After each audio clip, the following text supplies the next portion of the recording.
It's Shilpa Bhoraskar here, and I'm just in the middle of putting together Jeremy's new course on case studies, and I'm very honored to be a part of another project with him once again. And what I love about this course is that it's exclusively about real patient case studies that have been followed on for not just 1, 2, sometimes even 3 years and beyond. So it's not just about theory, it's learning from, hands-on case management and living materia medica. And if you followed my own blogs and my trainings for a while, you will realize that I'm a big fan of training from actual patient cases. So today I'm inspired to talk about, what it means to learn from real cases, because personally as a student, learning from actual case studies has been the highest leverage point in my homeopathic success. So right since my second year of medical school, I started attending seminars, workshops, courses, and I left no opportunity to learn from a practitioner when he was presenting or training from his real patients. And training from the long-term follow-ups and management of these patients when they were discussing their ups and downs, or they were talking about their failures and successes. This was very, very important to me. So the thing is, when you start looking at actual cases and you start following them, there are really three cool things that happen to you.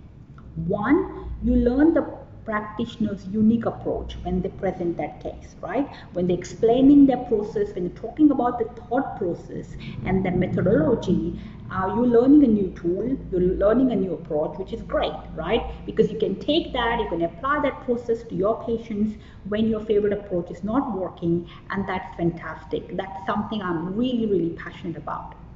But the thing is, what is more important is the inspiration and the possibilities of what the scope of real life homeopathy is beyond the books and beyond the theory is what's more important.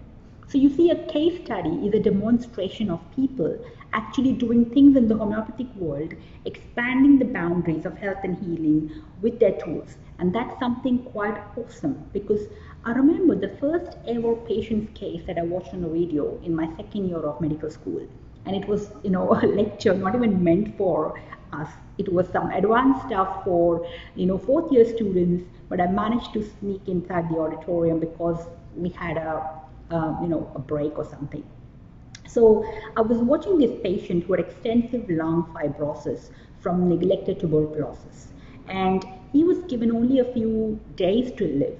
As far as I can remember, he came to homeopathy because he was looking for buying some time, because he had some important things to do. So at that time, I learned about homeopathy until year 2, right? So I knew that this person had virtually no scope whatsoever. Extensive fibrosis, irreversible damage.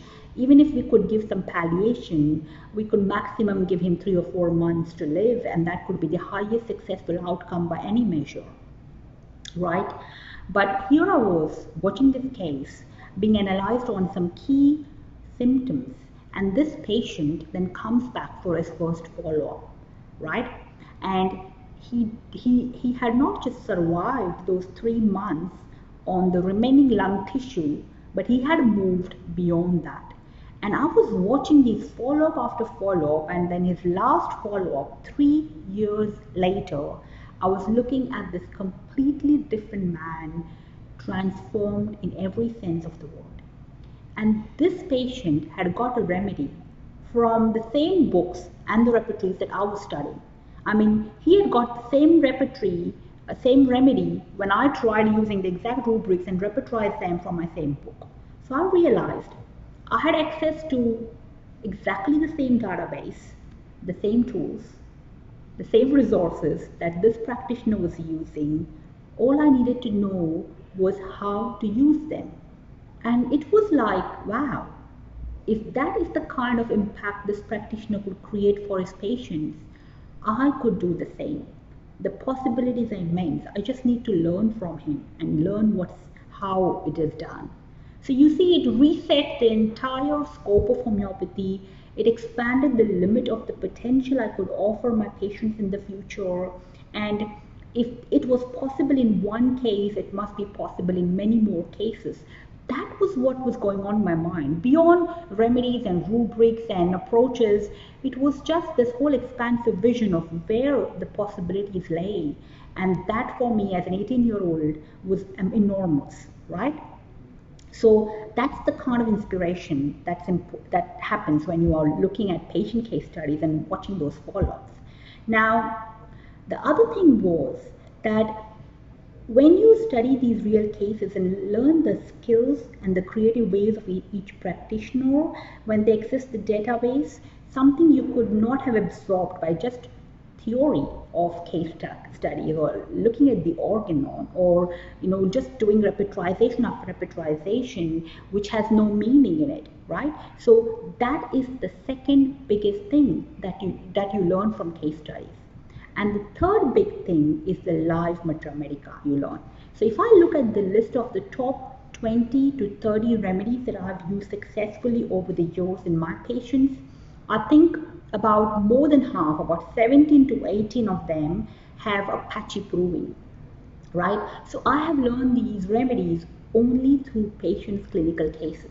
And there's no better way to learn Mathemedica than from real patients and real case studies, because every remedy has a number of facets and the provings will give you only one tiny part of the entire picture.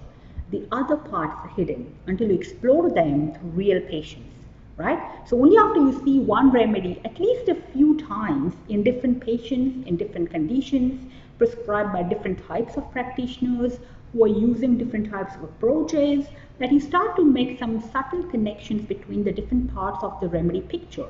So say for example, from the picture of sulfur in a boy I remember with eczema who constantly disrupted his class, to the picture of sulfur in an ambitious businessman who had suffered a stroke from financial loss, to the picture of sulfur in a farmer with diabetic gangrene in the second consecutive year of drought.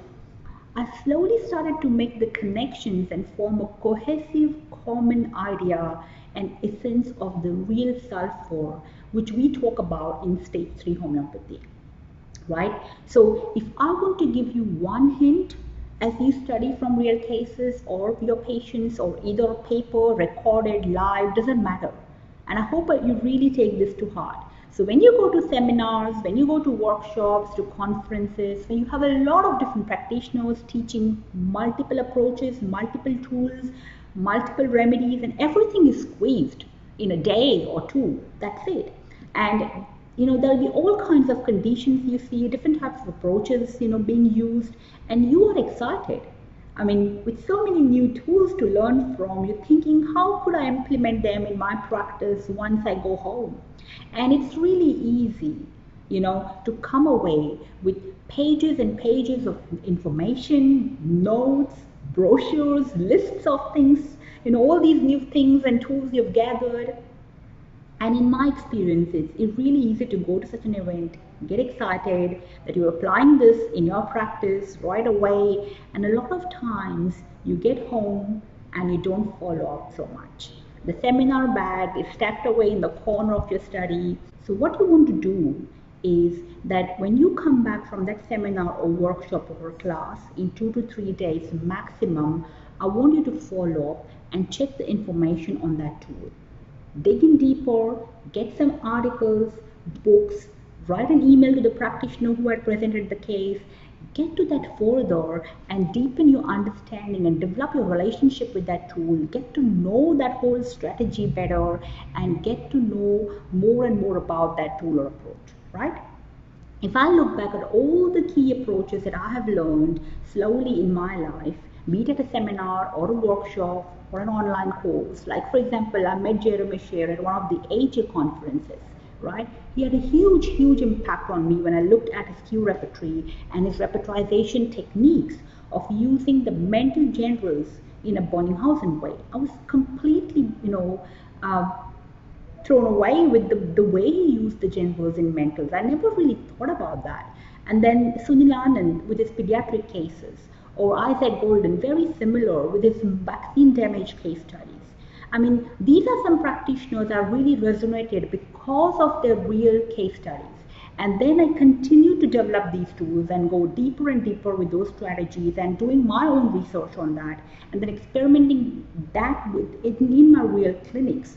And whenever, if you go to a seminar and you listen to 20 people, you end up with doing nothing about it, right? So really focus on finding one or maximum two people in that seminar that you follow up with their tools immediately after you come back. So I'm really excited about this new course on case studies, and I'll be putting together a free course with Jeremy so you can go behind the scenes and you can learn this new exact strategy that he's using. And if you do not resonate with his idea or his approach, then you have to find another practitioner who you can resonate with. And don't just learn from what they say. Don't just learn from the theory. Learn from what they do in real life. Because I'm a big fan of learning from actual patients, because for me, that is the real deal. So that's the most important thing I want you to take away from this training and this blog today, right? So I would like you to scroll down and leave a comment. Tell me what you think about learning from case studies, or from paper cases, or from seminar cases, or even live cases. How have real cases and real patient cases impacted your homeopathic journey? Let me know in the comments below.